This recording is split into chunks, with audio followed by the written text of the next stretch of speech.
Namardarlığı eyler mert olsan diye tilki şiirdar bana durasın elme. Ağımın derdin dermanın men bilsem diye Lukman huzuruna varasın elme.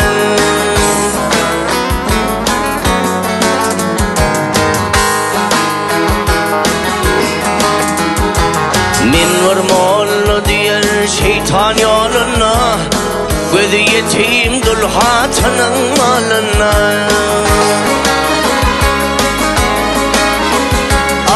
Yüzü vara tesvi sanar olunna Garip öllü diysin barasın elme.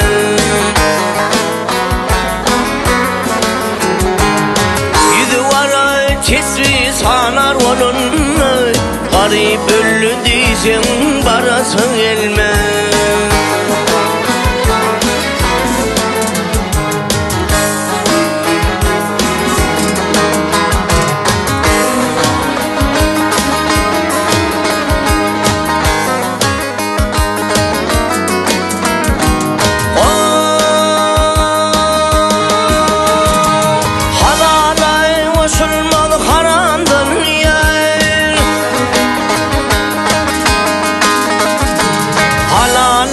Koşulmak haramdan niye Yavşin yağları yaman yağır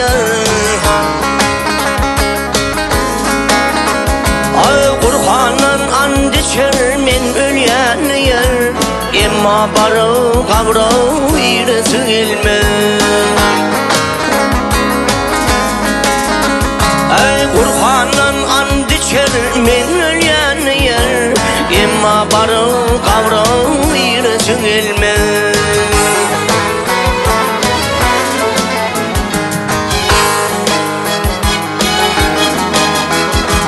Yavşa kılma kessem cennettir sayın Benneti sebepkar kadir Hudayım.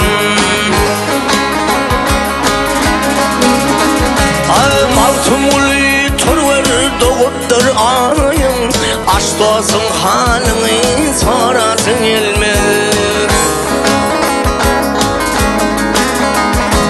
Maltum ulu turver doğuttur ayın Maltum ulu barver doğuttur ayın Aşk dostun halini sorasın elme.